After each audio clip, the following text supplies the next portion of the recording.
Welcome. I want to welcome people to the Movement Cafe.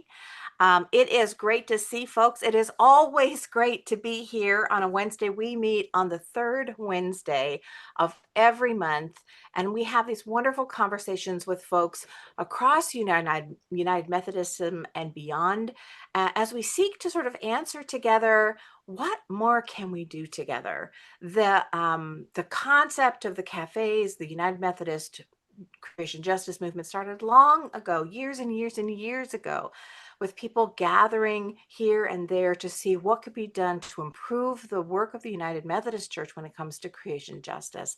And when the United Methodist Creation Justice Movement was born officially, so began more of these types of things, including the Movement Cafe. So welcome to everyone. So my name is Rashinda Fairhurst, and I am in Oregon. And if you're here, usually you know me already. And I'm an earth keeper, and I'm in Oregon, and I love it. I have a view of the hills, and then in about 2 hours, I can be on the coast.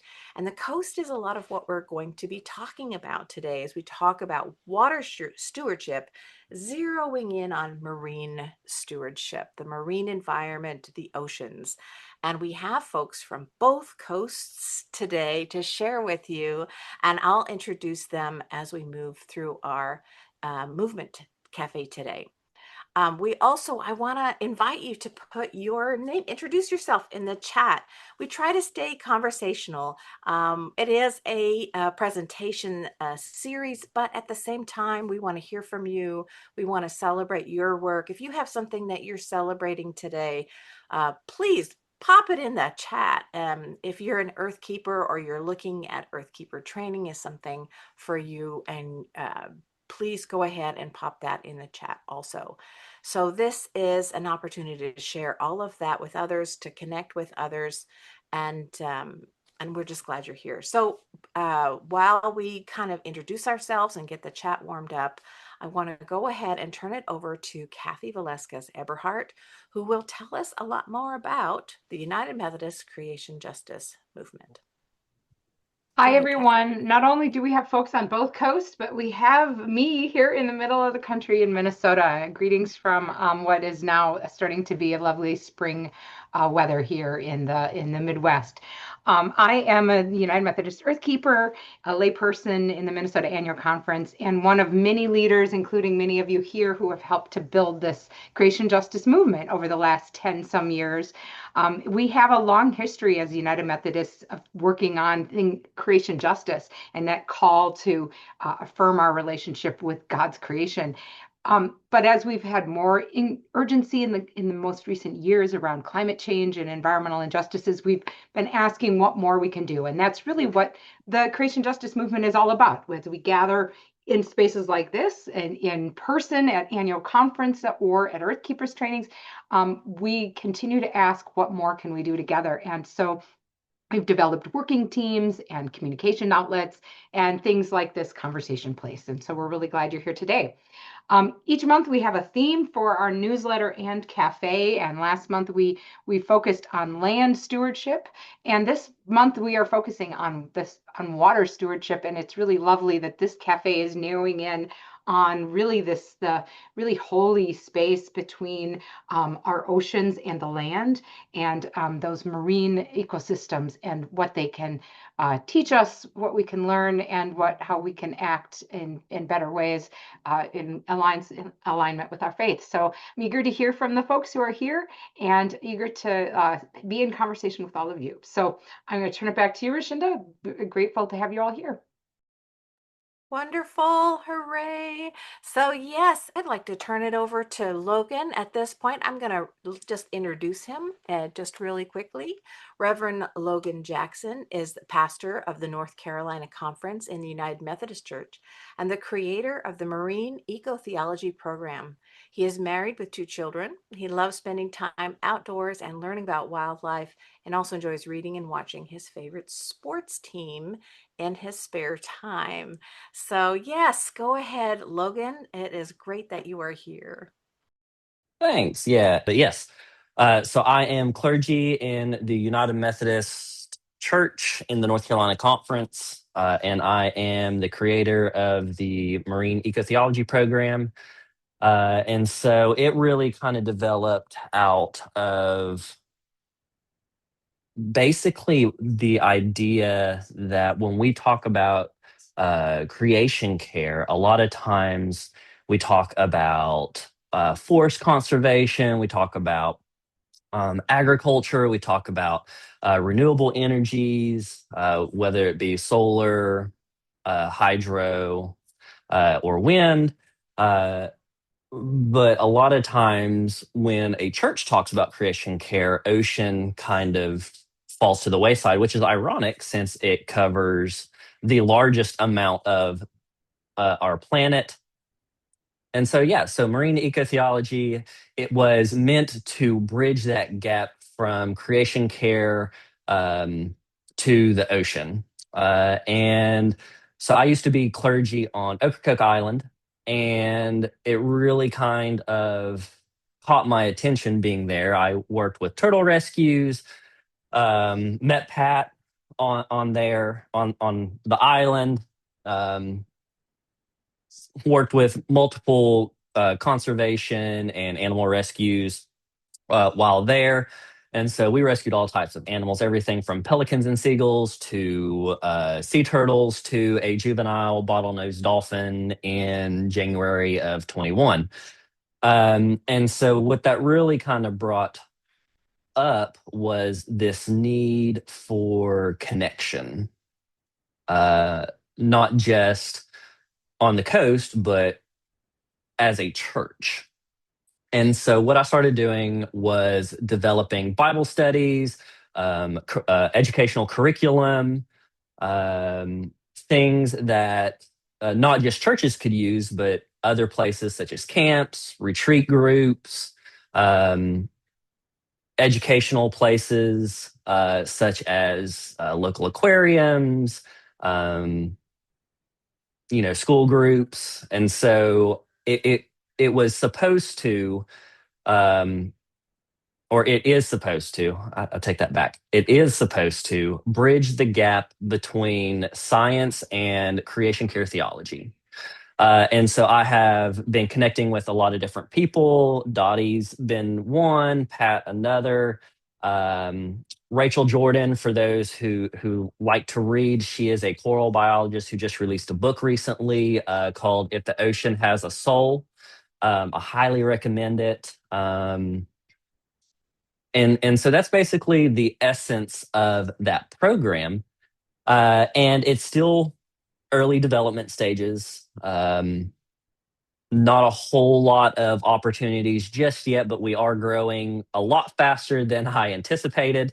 Um, and so I believe Rashinda's got the. Oh nope, Kathy just sent the Bible study in the group along with my program's website, and Dottie's got Rachel Jordan's website. Thanks, Dottie. Um, and so, that's essentially where it has started. I think long term, it is going to have a lot of opportunity for people to do retreat groups, for people to be able to do Bible studies at their home churches or at the beach or even on their own. Um, we are already exploring the option of partnering with different aquariums, whether that be in North Carolina or Virginia or Maine, um, to do different types of events that offer various programming abilities. And so, one of the things that I have been working very closely in the North Carolina area with is working with local fishermen and farmers that do aquaculture, so like clams, oysters, that kind of stuff. And so, for those groups, um, that do the retreats here, one of the opportunities that they will have is not just the standard, go whale watching, that kind of stuff, which is fun and that's great. But they will also be able to actually get in the water. They will get to learn and do hands-on experiences with what it takes to be an oyster and clam farmer, to learn a little bit about fishing regulations, that kind of stuff. Maybe they get to take a ride on a fishing boat. They probably won't fish while you're on the boat due to insurance purposes. But they will be able to like go through all the equipment, show you how everything works, and talk about how even fishermen, as much as sometimes they are demonized, they do care about the ocean as well. Because if they destroy the ecosystems, then the fish leave, and then they have nothing to fish for. And so basically bringing all of those different voices together, not just to learn about each other, but then to also learn how do we interact in a way that protects, conserves, and rebuilds marine ecosystems for future generations. I think that is pretty much the bulk of it. And so, one of the things that I will say is that as this group grows, more opportunities will obviously uh, be available.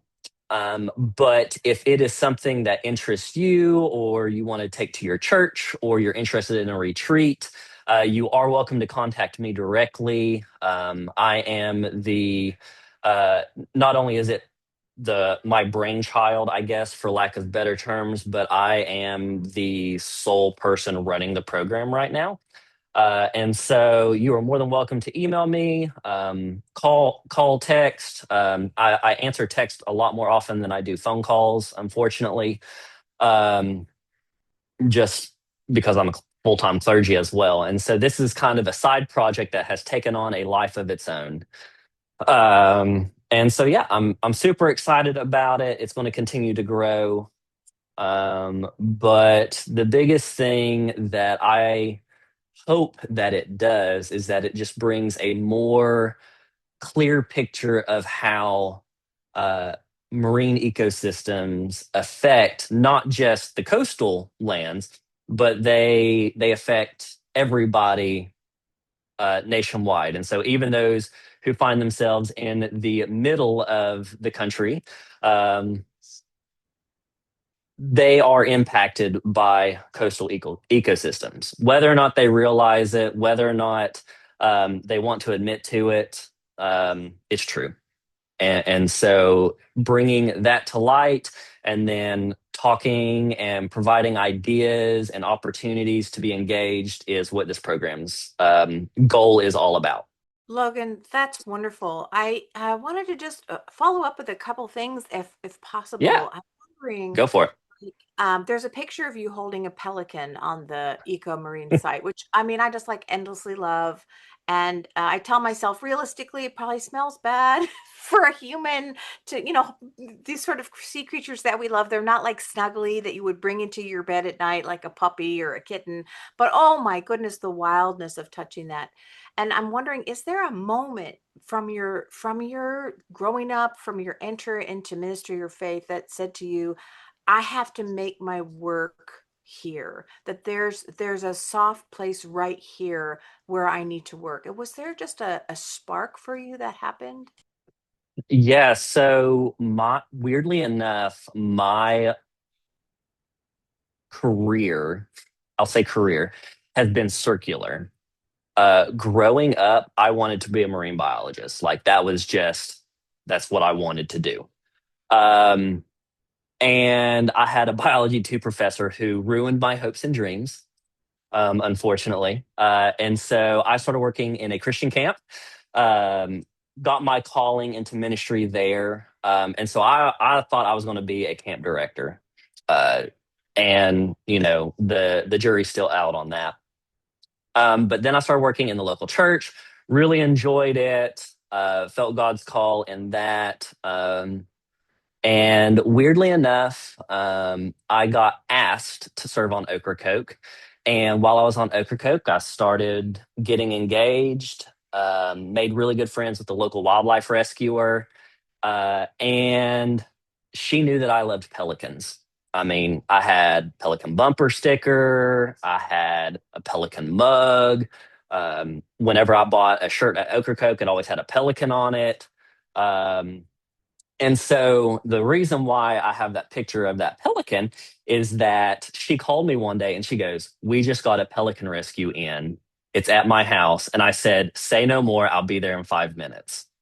And so that's how I got to hold the pelican. Now, that pelican, weirdly enough, you would think that wild animals are super aggressive. That pelican did not give a crap about me. Um, it would ride around in the rescuer's Jeep in the passenger seat like it was a dog. Um, it would sit there while she drank her morning coffee. It was the most tame wild bird I've ever met. And if you've ever been up close to a pelican, they are absolutely massive.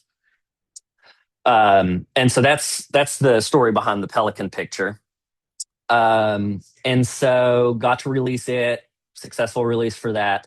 But through all of those rescue attempts, it was God bringing that marine biology, marine ecology back into my life in a way that I was not expecting, and then circumstances just happened to just drop this idea into my lap, and I started talking to different people about it, like Pat. And it just, I mean, it was like you dropped a car onto the asphalt with your pedal on the gas, and it just took off. And it's been like that ever since. Oh yeah, that I can really see that. We had my youngest son was always active, and we used to joke that as a toddler we would put him down like out of our arms, and he'd hit the ground running. And he'd already be running like inches from the ground and already be going.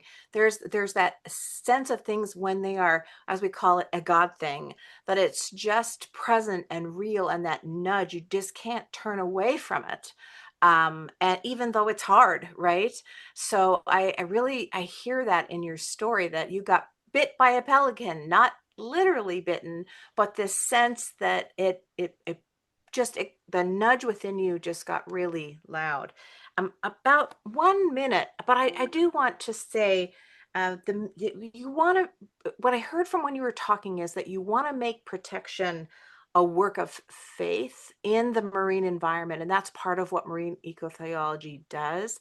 And it's probably too much to ask for just 1 minute to respond to that. But what do you think of when we say making protection a work of faith?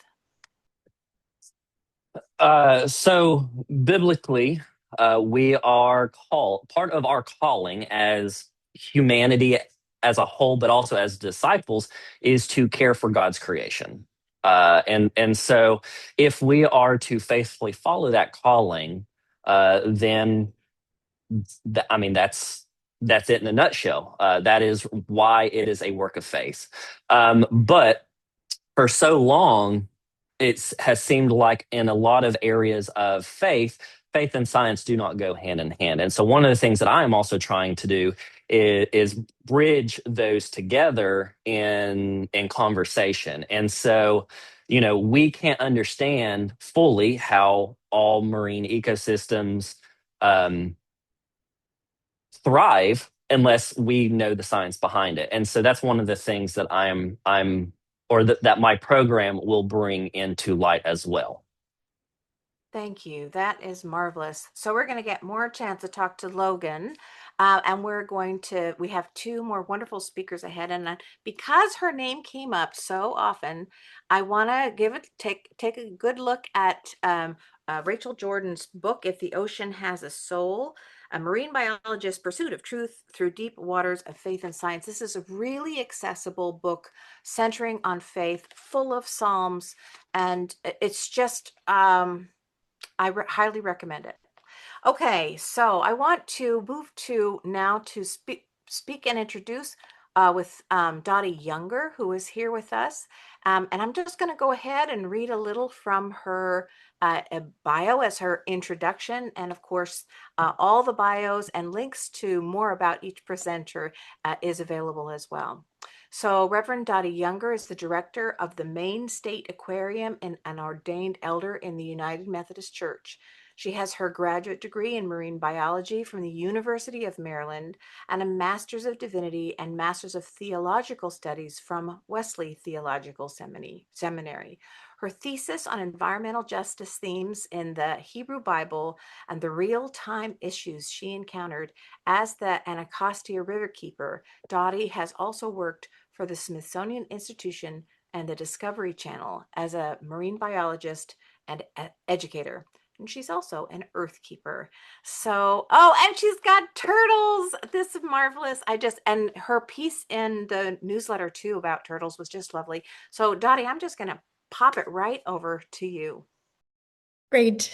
Thank you very much. And it's a joy and a privilege to be with you all. This is Tide, the Diamondback Terrapin, who's behind me. She's a showstopper, so she's going to try to hog the limelight. I wanted to say that some of my story is very similar to Logan's, that when I was about 8, my parents took me to the Natural History Museum. It's part of the Smithsonian. And there was a large blue whale model that hung from the ceiling in the Sea Life Hall. And when I walked into that hall and I saw that whale, I thought to myself, this is what I want to do. I want to study marine life, and this is where I want to work. And so my career path was all about how do I get to be a marine biologist and be able to work at somewhere like the Natural History Museum. And along the way, I worked at various aquariums and places to get some hands-on experience. I was also raised United Methodist. So part of my life was as a Christian in the Methodist tradition, and part of my life was as a scientist, and never the twain shall meet. And I became a marine biologist. It was my calculus teacher who tried to disabuse me of the idea of calculus. So let's figure out something else I'm going to do with my life. And he said, well, what about this? And I said, not really interested in that. And he said, what about this? And I said, not really interested in that. And we did that back and forth. And he said, it sounds like the only thing you want to do is be a marine biologist. So you need to get out of my office and get over to the tutoring lab because you're going to have to get through calculus to do it. I got through calculus, became a marine biologist. And then shortly after college, I was able to work in a marine ecosystem modeling lab at the Natural History Museum. And that lab opened up an exhibit in the Sea Life Hall directly underneath that big blue whale. And so I went, check, cross it off my to-do list. I'm where I'm supposed to be. And Dottie plans and God laughs. And several years later, probably about 10 or 12 years later, I discerned this call to ministry, which surprised no one more than me. And I thought, am I really going to give up this? I got through calculus for this. Like, I can't, that had to have been for something. And then at some point met Pat Watkins and saw there are Christians, even United Methodists, who care about creation to the point where it's part of our call and our ministry. And so set about that. And my first class in seminary was a class called The Dialogue Between Science and Religion. And I went to the class, and the professor was a retired Smithsonian scientist who was a United Methodist minister. And I said, okay, I get it. I'll stay. Along the way, one of the animals that I have studied the most are turtles, hence the turtle in the background. And yes, God is very sneaky like that. And I have learned a lot from turtles. I want to show you. I'm going to share my screen because I want to show you some pictures that I have. So to help me explain to you why turtles. This is a leatherback sea turtle. They are the largest turtle there is. They can be up to 2,000 pounds. They can be the size of a small car, right? I had the opportunity to go on a sabbatical um, as a minister, and I wrote a grant to get this sabbatical, and the grant asked pastors to write about one thing. What would make your heart sing?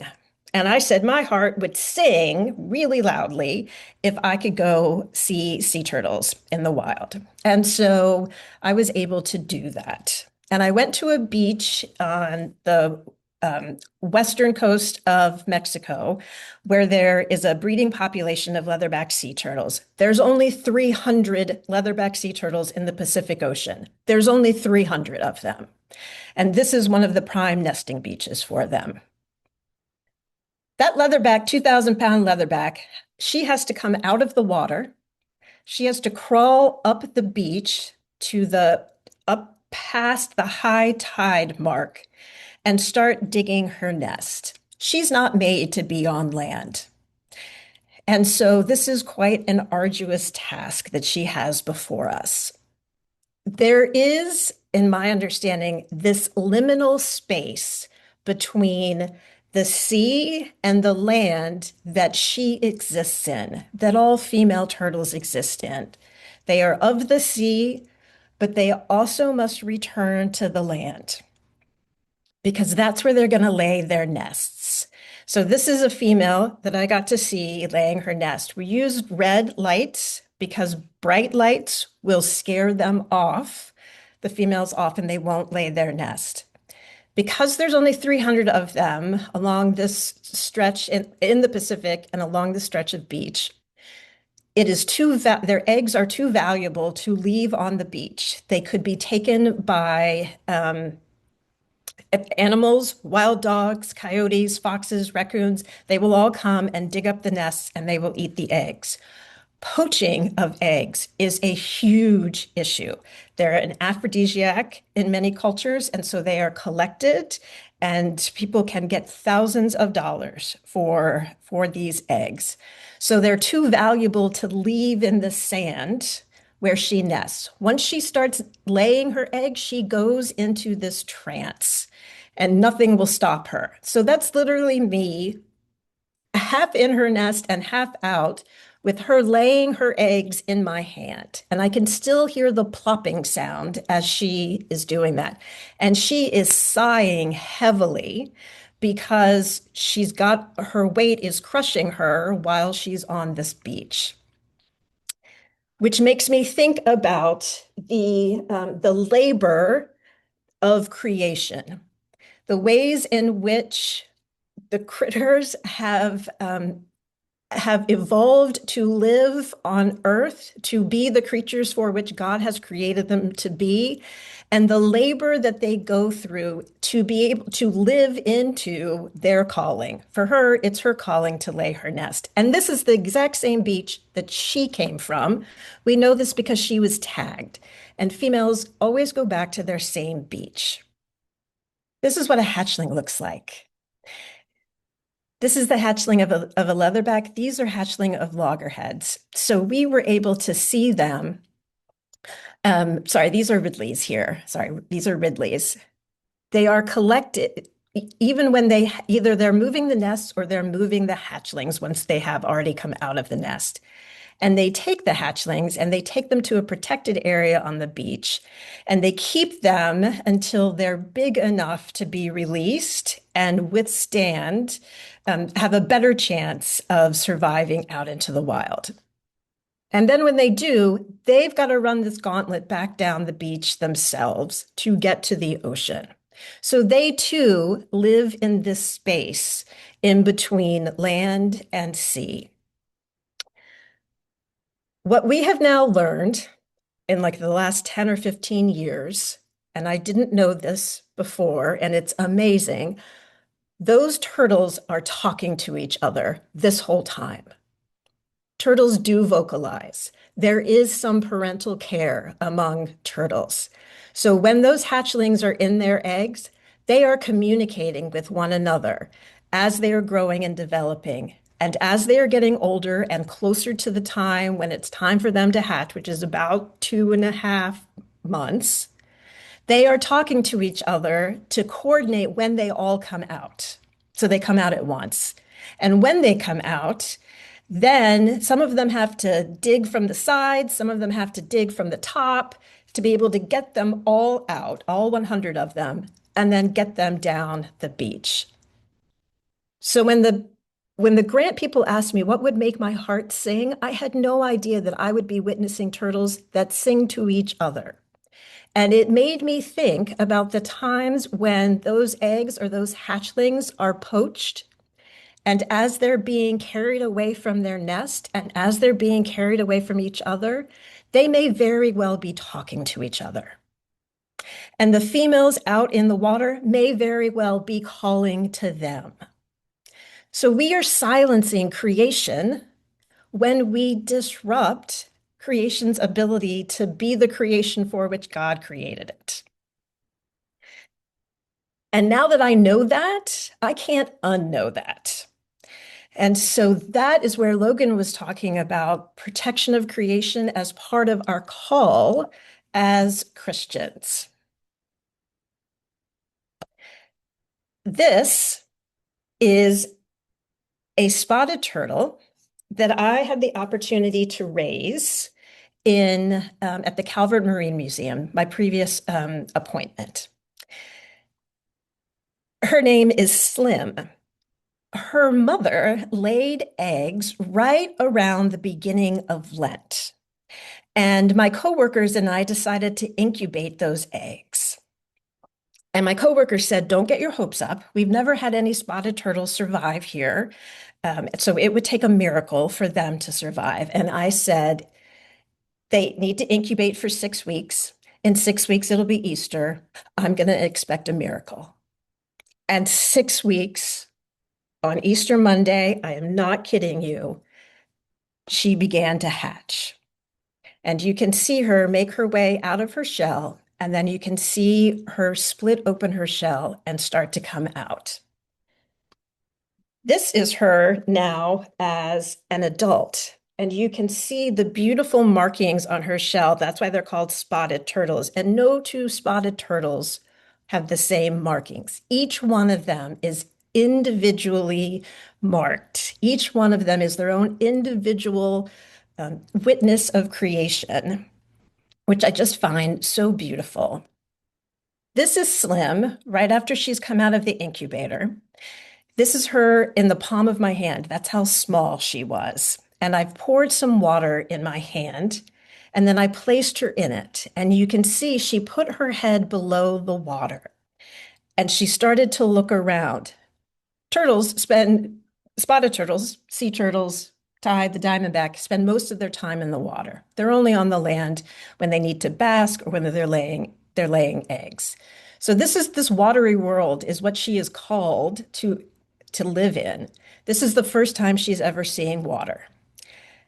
And it was a miracle that she was born. And so I instinctively blessed her in the name of the Father and the Son and the Holy Spirit. This was her sacrament of baptism. This is her realizing the call that is placed on her life. This is her growing into being the turtle for which God has created her to be. And that's really how I understand. This is the theology that I have come to learn from turtles. This is Slim right here. So she's got to be 7 years old now. She can live up to 100 years. I'm probably going to have to put her in my will.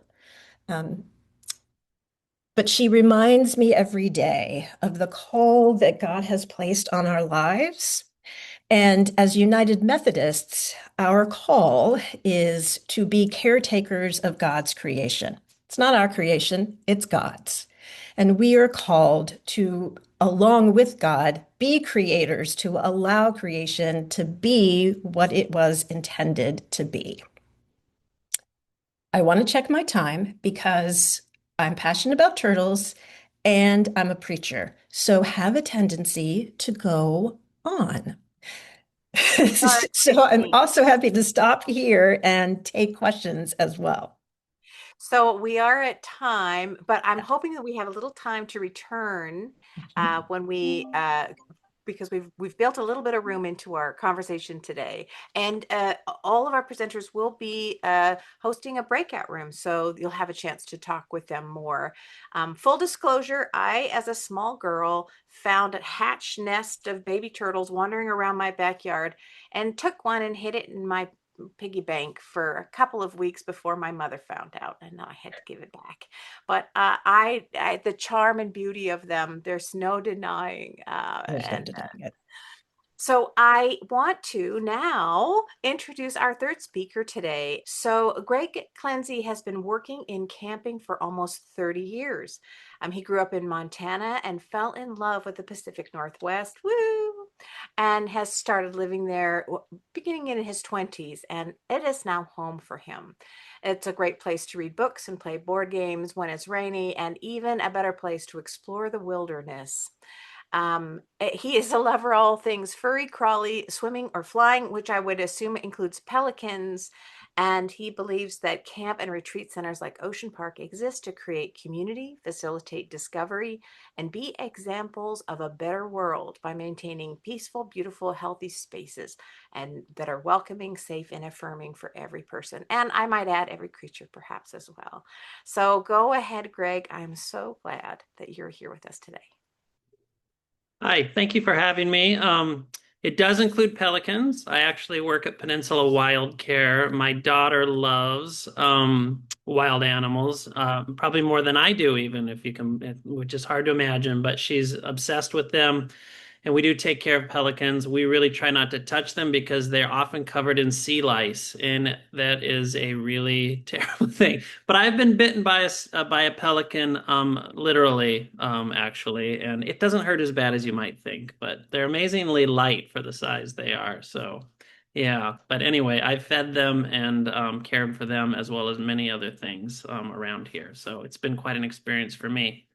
I actually got into camping when I was 20 years old. I was graduating from Washington State University with a degree in biochemistry, and my future wife and I were planning a trip, a backpacking trip around Europe, and she had to finish up in at the summer camp she was working with her internship program.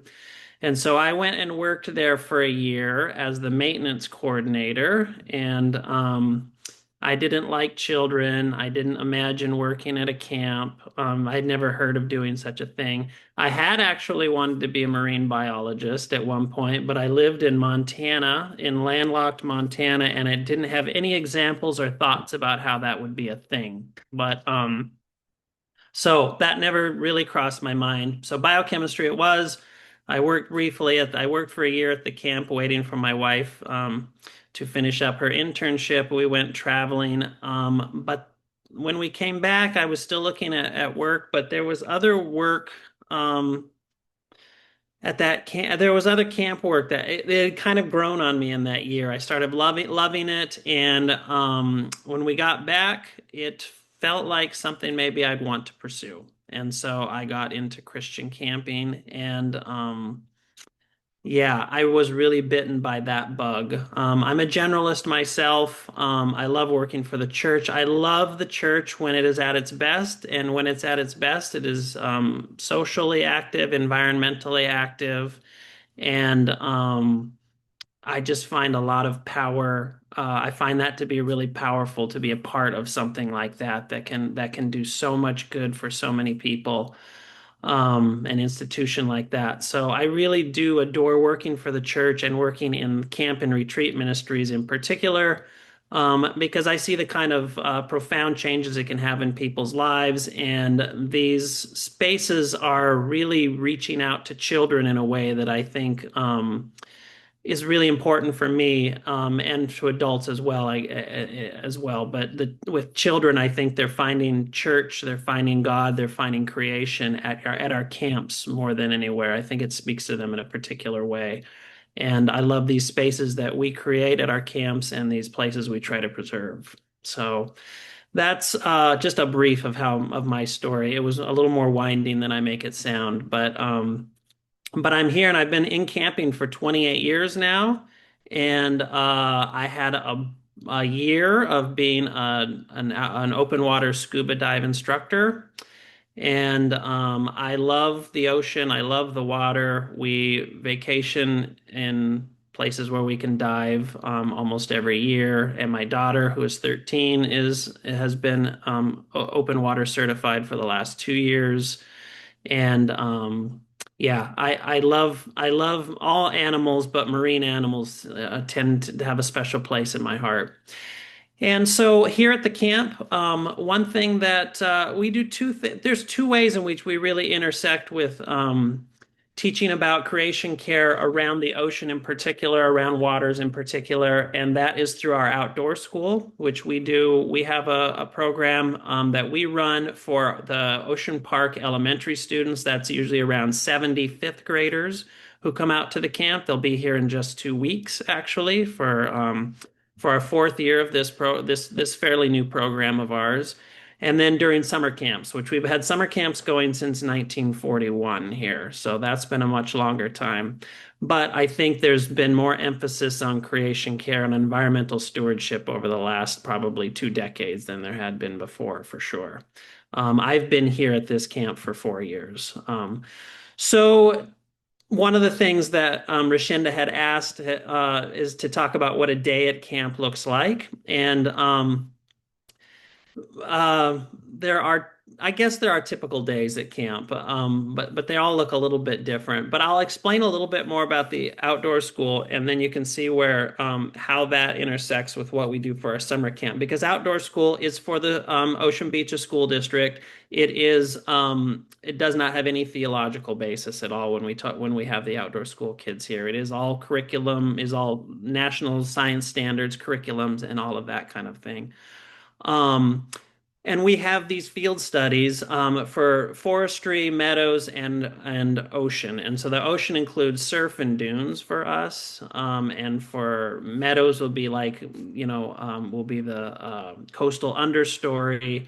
Forestry will be wetlands and mature forests, things like that. Those are the kind of field studies the kids do. So they have breakfast, lunch, and dinner. In between those meals, there are field studies, and there are also times for where they are actually doing community things like games and activities that are not just curriculum, not just school-based, because that piece is a really important piece as well. And so they spend the night here for 4 nights. So they're here Monday through Friday. And for many of these kids, it's their first time really getting to experience school in a different way, in a way in which they get to be hands-on, in which they get to actually be not sitting in a desk or sitting in a classroom, getting to touch and see the things that they're talking about. And it's amazing. It's really important for everybody. But for some kids, learning through textbooks and lectures is really difficult, and they don't shine in the way they do when they come to outdoor school. And that's a really important piece for that. And what we try to drive home is not only about what all of these things around them are, but what our place as human beings are in our ecosystem. And so even though we don't use words like stewardship or creation care, we use words like environmentalism. It's all the same thing. It's trying to all of us to get together, teach these kids about why all of this is important, why all of God's creation is important, and what part we play in it, and what our importance is in that role. So we do all kinds of field studies. So they're led by high schoolers, and they go out for the ocean stuff. There's about 37 different kinds of activities they can do. And so the kids actually choose the ones they want to do. They're on these sort of placards, these laminated cards, and they can choose them. And sometimes they know what they're getting into, and sometimes they don't. So when they choose dissolved oxygen. What the heck is that? Well, we have a little discussion about what does that mean? How do fish and marine animals actually breathe underwater? All animals need oxygen. How do they get it? And they don't get it from we teach them, they don't get it from the actual water. They get it from the oxygen that's in between the water molecules. That's the dissolved oxygen. We actually have the kit. They get the sample, put the reagents in, they measure it, and then we just talk about what does that mean? How much oxygen do we have? What's a good amount? And then we talk about how this all works, who uses it, what dead zones are, why it's in what happens, how our climate, how temperatures change, what dissolved oxygen is. So we teach them what the thing is, and then we start asking bigger questions about why it matters and what our impact might be on that, or how we might be able to better care for these kinds of things. And there's all kinds of things. We talk about pH in the same way. We might talk about sea levels, about how the sea levels have been rising since 10,000 years ago, since the Ice Age, but also about how, again, human-made climate change has created a more rapid changing in sea levels because of more rapid melt and that kinds of thing, and how that affects our community, which is right here on the coast, and how it affects other communities. We are fortunate enough that our land is actually rising at about the same level rate as the sea levels here on this peninsula. That's just a geological quirk, and also partly to do with accretion that we have because they built a jetty at the mouth of the Columbia River, and it's changed the way sediment gets dropped around. So they're having erosion north of us. We have accretion, and so it's helping us. But we discuss that helps us, our community, from being flooded out, I guess, as you could say. But we ask about that's not true for everywhere around the world. So we talk about all kinds of things like this, beach grasses, and we actually do study. Oregon State University has discovered in 2012 that we have European beach grasses here on the West Coast and American beach grasses that come from the East Coast. They were all planted usually to try to stabilize the shifting sands that are on our beach communities. Well, these have hybridized, and they sort of discovered that in 2012. And so our campers, our students, actually go out and they're finding these hybrid grasses, measuring the ligules, which is, we don't have to get into, but this is how we know. And then they actually report that to Oregon State University. So they're actually helping do real science, that kind of science that we talk about when we have the community scientists that are doing these kinds of things and helping our academics figure these things out. So in all of these ways, they're actually getting to contribute to real science. They're getting to learn about real things, but things that it just might not be obvious, or in real hands-on ways, and getting to see it, and then talking about what does it all mean for everybody. And we talk about creatures in the sand. We talk about the water table. We talk about all kinds of things. We talk about, of course, forestry and meadows, like I said. And then it all comes together at the end when we talk about ecosystems. And so that's where we try to put it all together. And where are human beings in the ecosystem? Why do little sand shrimp, or why do the roly-polies, as we call them, why do they matter to us as human beings even? Why do we care, and what all that part? So the hope is always with our outdoor school is that they learn about all of these things so that we have a better understanding of the place they live in and about the world at large, but also then to discover more about like what their part is in all of this and how they are a part of an ecosystem. They're not meant to be outside of it, and what they can do to actually continue to maintain. So we have all this wonderful diversity and this world that we live in. So that's the goal with our outdoor school program. And well, one of the goals, the learning side of it. There's also the social emotional things that we do that are also important, living in community. But that's the part about creation care, and then specifically with the oceans. For our summer camps, it's the same. Now, those are our church-based camps that have been happening for 80 plus years. And I'm sure those of you who are in churches might be familiar with that. Maybe you have a church or a camp that's nearby your churches that you're affiliated with and that your church kids go to. And that's what we run. It's the same kind of thing you might imagine. It's campfires, it's hiking, it's kayaking, it's all of those kinds of things. And part of our program is the campers will have as a day at camp after breakfast or before breakfast, there's morning watch. Then after breakfast, they'll have a time when they get together and they'll talk about the theme for the day as a group. And then later in the afternoon, they'll break off into small groups and they'll have different kinds of activities and then discussions around those themes. So we might talk about something uh, like like a Bible verse, like Mark 12:38 through 44. And it may have to do with, and that's about the woman in the temple who gave her 2 coins, for those of you who don't, and Jesus says she gave more than even the richest because it was all she had, and that kind of thing. And we talk about what that means in a community, what that means about devotion and faith, but also we can talk about what does that mean for creation care? What does it mean of doing what you can as far as creation care going? What does it mean to be devoted to creation and in your faith, and why it matters if you're going to be a person of faith, why it matters to care for the earth as well. So those are the kinds of lessons we might have, and those are the kinds of things we might talk about. And more, what we're trying to do is have an option to incorporate maybe something we do in our outdoor schools into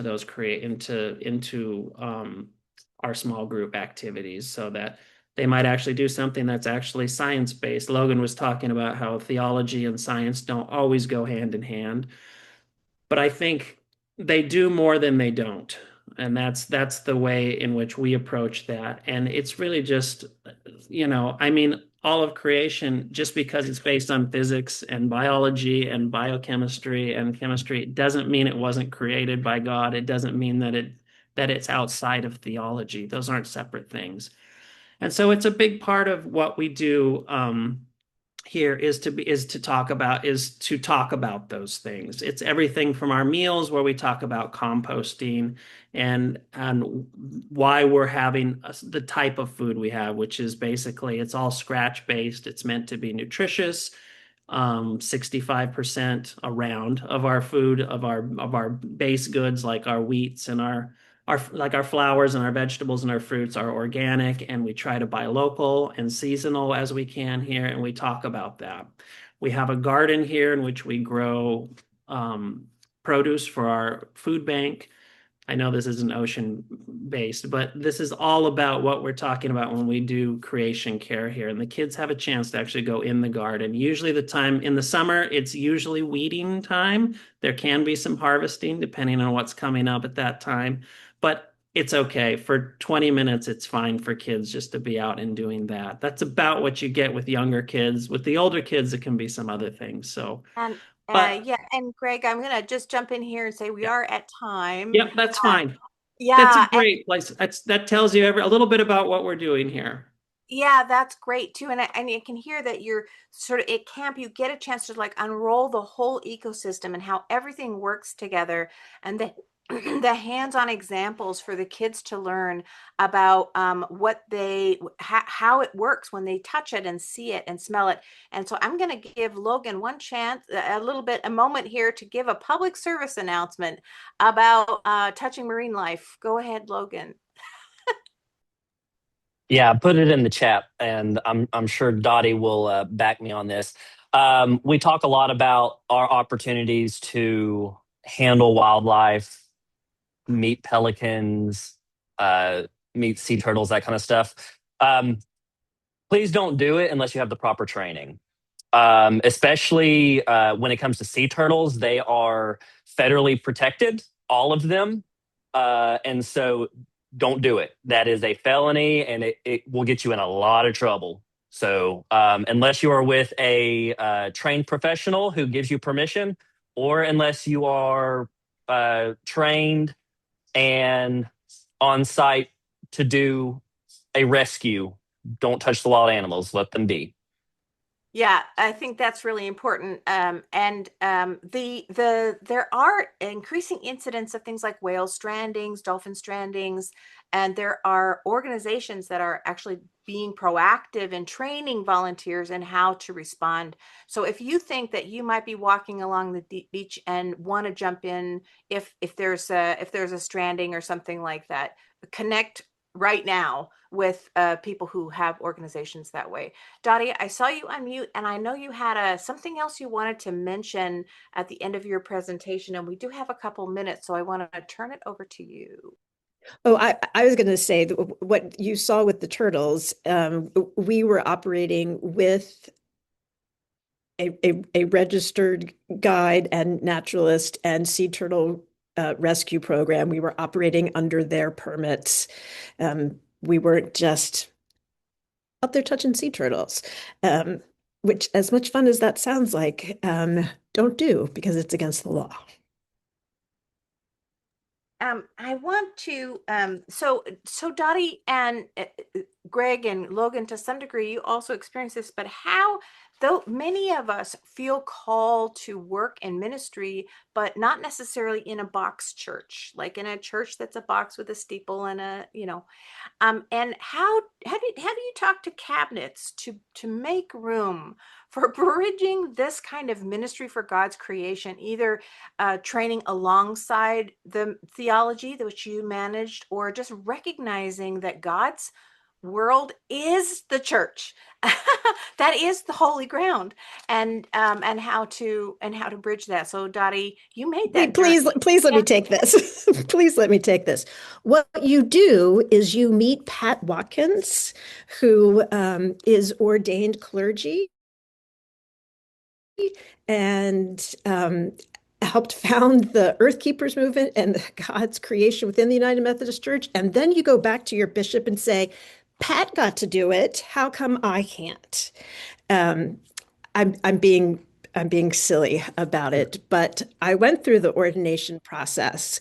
I said, I'm out here taking care of God's creation. I feel called. They said, that's great. Here's the box church you're going to. Um, Along the way, I went to the Earthkeeper training, and the church I was at couldn't afford to pay me full time, so I went to part time. And to be able to afford to do that, I got a full time job at the aquarium down the street.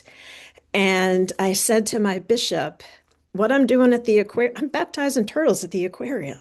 I waited till I was ordained before I told her I was doing that because you don't want to tell your board of ordained ministry that you're doing that before you get ordained. This feels an awful lot like ministry, and I'm seeing my church members at the museum sometimes more than I'm seeing them in church. And she said, this feels an awful lot like ministry. I am appointing you to the Calvert Marine Museum. Didn't change anything for my job at the museum. I was a state employee, but the United Methodist Church recognized that as my appointment. And now at the Maine State Aquarium, I'm a state employee at the aquarium, but my bishop and my conference understands this as being my place of appointment. It took a really circuitous route. Logan talked about that. And it took a lot of conversations, and it took a lot of the Holy Spirit prompting and nudging not only me, but my board of ordained ministry to get to that place. But it was connecting with other United Methodists, like through Earth Keepers, that I was able to bring both calls together. And once I was clear that this is what I'm called and how I'm called, it helped me articulate it to boards of ordained ministry, to bishops, to cabinets, people like that. That's marvelous. I see too in the chat the mention of deacons, which is so we have, right? There's been some tension between elders and deacons. Anybody in the church knows that. It's not new news.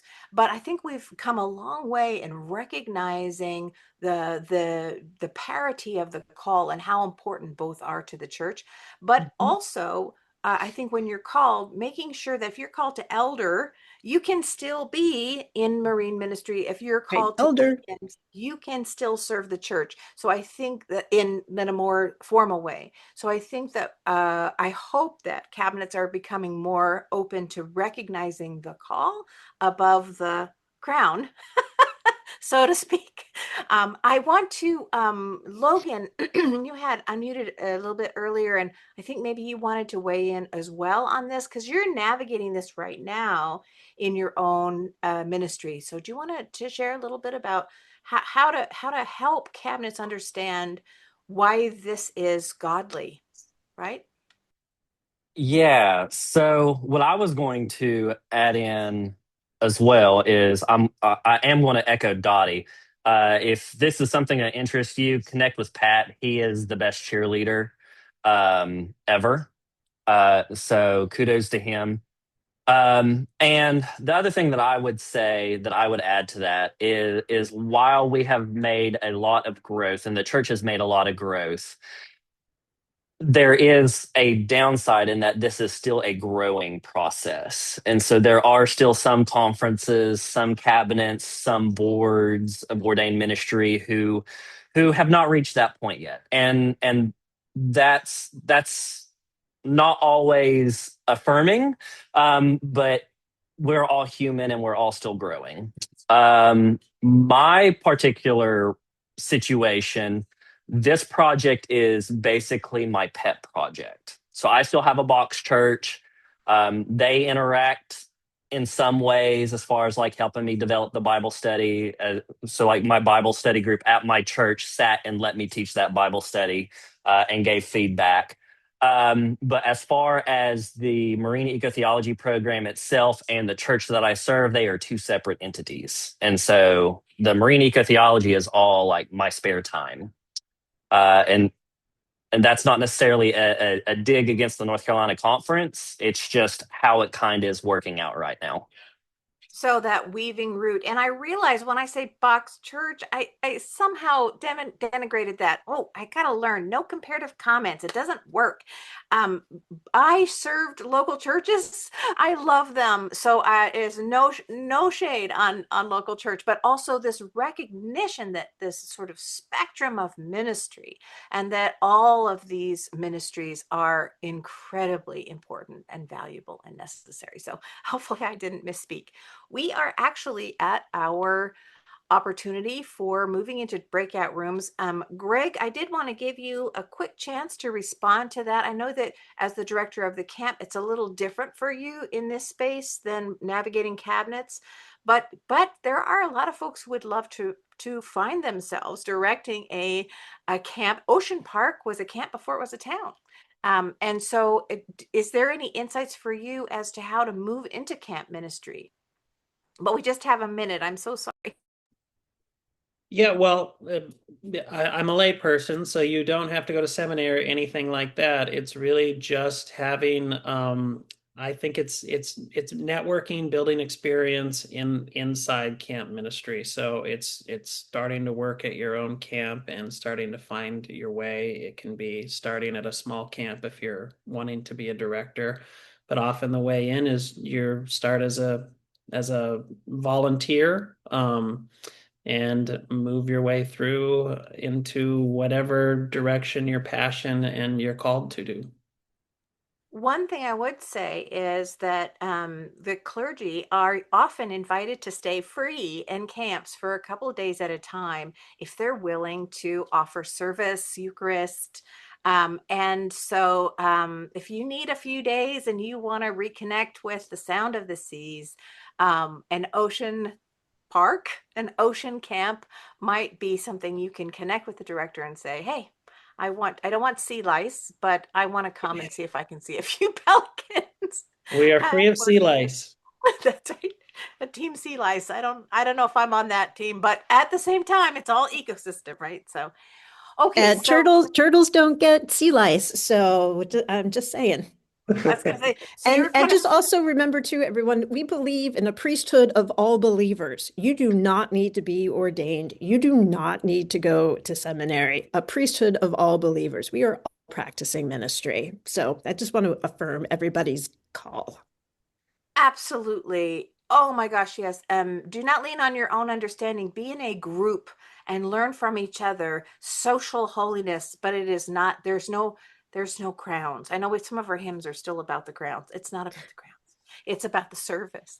Okay, so I want to invite folks to participate in a breakout room. Please stay. It's actually pretty fun. So what we do here is we let you choose which breakout room you'd like to go in. Please go ahead and join whichever room it is that you feel called to for just a little bit more time to chat with folks.